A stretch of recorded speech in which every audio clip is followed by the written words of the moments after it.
back everyone to my Let's Play of Final Fantasy V, the 4-job Fiesta for T&V Small Critter Rescue. Last episode, we almost got to the end of Exdeath's castle. We fought 2 mini-bosses, Carbuncle and Gilgamesh here in this room. And now we're just going to head up 2 more floors to fight Exdeath. Between episodes, since Exdeath doesn't give any AP, I took 3 battles to master the White Mage with Lenna. And then I changed her to a Geomancer, and I changed Cara into the White Mage.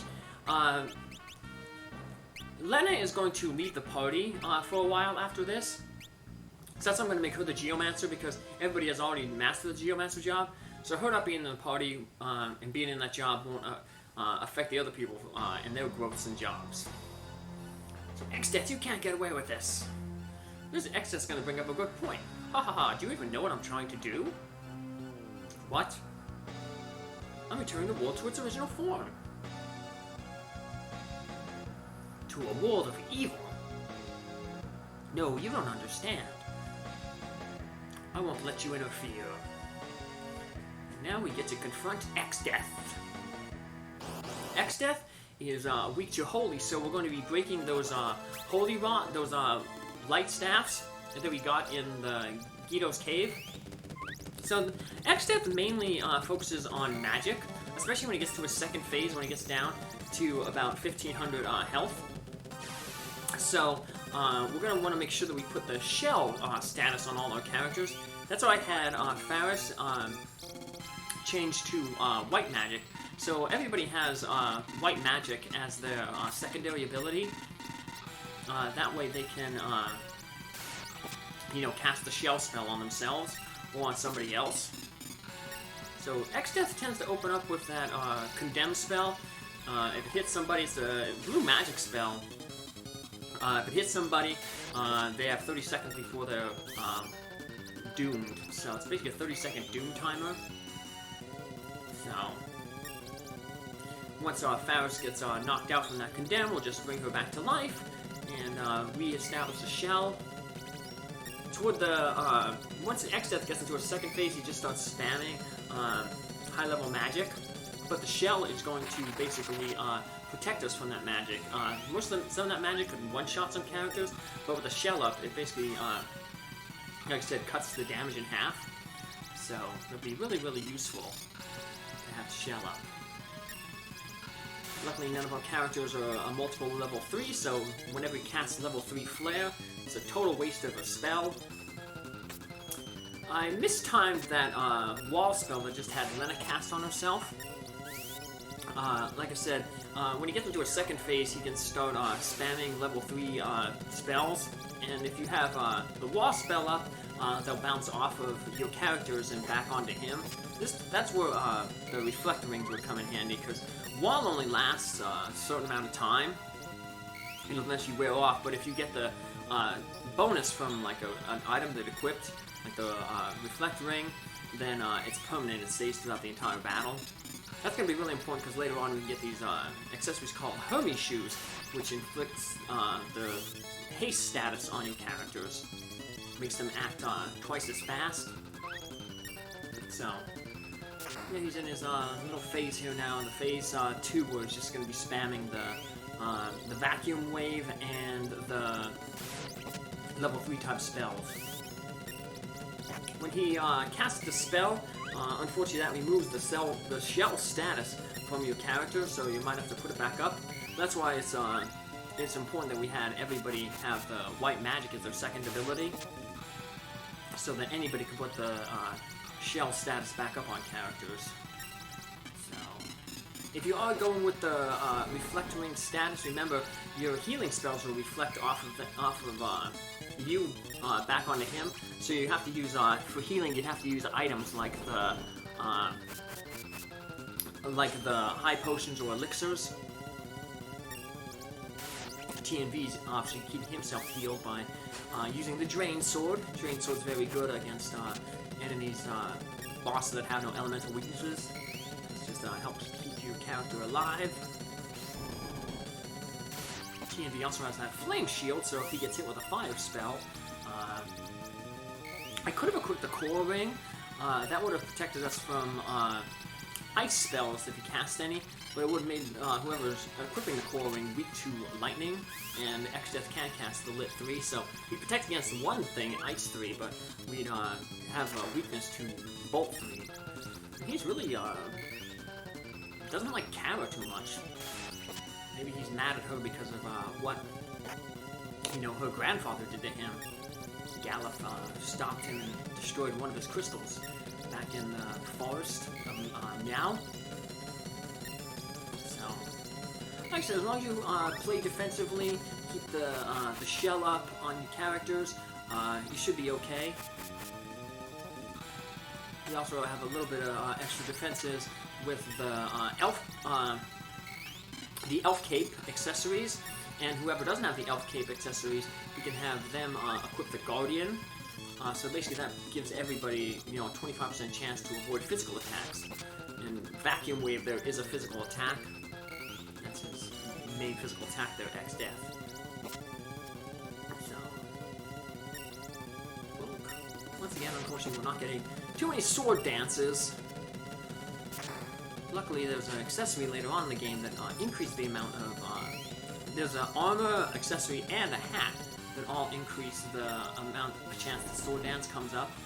Of course, you never want to use the hat because the hat is better equipped with the ribbon, which prevents all status ailments. So, whenever you cast that, you're not casting the level 3 flare much.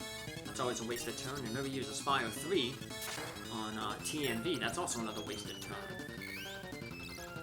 So, yeah, we finally got the sword dance there. Yeah, I just have this battle going at double speed, because as you can see, that's not too difficult. Just a matter of staying alive, keeping your defenses up, and eventually Exdeath falls.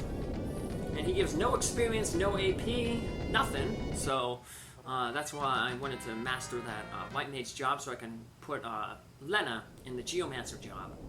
Because everybody's mastered, like I said, the Geomancer job, so might as well have her in it when she's out of the party. Because the other jobs people still need to master. And with the defeat of Exdeath, the other 3 crystals shatter. So what effect is that going to have on the world? Well, Exdeath was mentioning something about returning the world to its original state. And that is exactly what's going to happen. So, we're going to wake up here. I'm not going to know exactly where we are, but we'll get a little bit of a clue here. And so once again, we're just in the middle of nowhere. And when we come to, we're going to see that we're outside Castle Tycoon. But Castle Tycoon is back in TNV's world. We were pulled to Galuf's world. What's going on? Well, spoiler, the worlds have merged together. What's that? Castle Tycoon, are we back? Well, you're back, kind of. And for some reason, we don't have a map of this. We shouldn't have a map of this world, but if we go to a map, we do have a map of the world. So if you laid Galuf's world map on top of TNV's world map, the worlds combined. So that was their original form. So they were split for some reason. We're going to learn why they were split later on. But at the beginning of this world here, we don't get in any random encounters. We just do a little bit of exploration. But we can't really explore too much, because as you can see, everywhere I'm going, we're blocked off by either mountains or by rivers. So the game basically is going to force us to go to Tycoon Castle. Like I said, there's no random encounters until a little bit later. They're just letting us wander around the world. But when we do get into random encounters, you're going to notice that there's new monsters everywhere. So, head north of Tycoon Castle. Remember, we couldn't do that in TNV's world because there was a mountain range all the way through. So, now before we go to Tycoon Castle, we just want to de-equip Lenna of all her gear, because like I said, Lenna is going to be leaving our party for a little bit, and it's going to make the next dungeon pretty tough, because we only have 3 people and the dungeon by itself is pretty annoying anyway. If you look at my other 4-job Fiestas, you'll notice that I always say it's the worst dungeon in the game. Yeah, I hate the next big dungeon coming up. So, and all the people are glad to see us again. Telling us the Chancellor's waiting for us. Yeah, not too much has changed here. It looks like in the castle, still got people running around. This guy's blocking the entrance to that treasure, but we already got the treasure. After we leave Tycoon Castle, it's important that you get all the treasure in Tycoon Castle because eventually, once we leave Tycoon Castle, we won't be able to come back. The castle is going to disappear, vanish off the face of the earth. Princess Lenna, Princess Sarissa, welcome back. So the Chancellor's figured out that Faris is Princess Sarissa. He's also found out somehow that the king has passed away. He says, while the king has passed away, Princess Sarissa has returned to us alive. So we've lost the king, but we gained a princess. Just how I guess we lost the King Galuf and gained Princess Cara. So yeah, TNV is surrounded by a bunch of princesses. And we're going to celebrate the return to this world and the return of Princess Sarissa. We're going to have a little banquet here. Sarissa coming out here in the dancer costume. So, and TNV is like, wow, she's really beautiful. Yeah, I like Faris in the dancer costume. I think I've always done that with the 4-job Fiesta.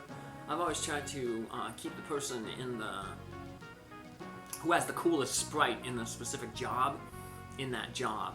So like I know, like for Dragoon, I thought that the best looking Dragoon was, you know, TNV.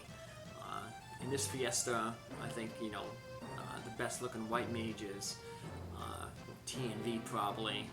Although Cara's a pretty cool looking white mage with the sprite. But the best dancer sprite is Faris, the best Magic Knight sprite is Lenna. Cara makes the best Geomancer, so by default, that leaves TNV being the white mage. So we're going to have a 3-day party going on here. And the people are going to dance. But we can't talk with either Faris or Lenna. If we try to, the dancers get in our way. So yeah, it doesn't matter. We'll never be able to talk with them. But we can finally go up into the king's bedroom. And we just get this optional scene here. Yeah, before we tried to get into the king's bedroom, remember there was a maid there blocking the way and said, hey, you ain't allowed to come here, so. But now, I guess the maid's gone, she might be dancing or something.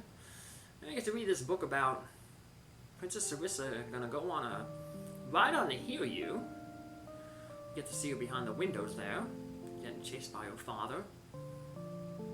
And we're gonna learn about the Hiryu and Sarissa and Faris, Sarissa and Lenna's mother. So remember, Lenna said that Hiryu reminded her of her mother. So we're going to learn a little bit more about that. About her mother here real quick. Apparently, her mother is very, very sick. And the king uses the Hiryu to fly around and try to find a doctor. But Sarissa was too scared to go on the Hiryu, and now she regrets it, of course. That's okay, she got a bunch of Hiryu rides when she was with the party, so. And that's pretty much all we can do there. On the other side, of course, that just leads up to the Hiryu den. So nothing up there. So we're going to head on to the outside here, where Cara stepped out. Talk with her grandpa. What is it, Cara? Something about Galuf? Yeah, but I'm not sad. My heart is beating fast. Feels like Grandpa's telling us to hurry, somewhere. I understand. Let's go, huh? How were we sent back to my world? We have to look into this. Yes.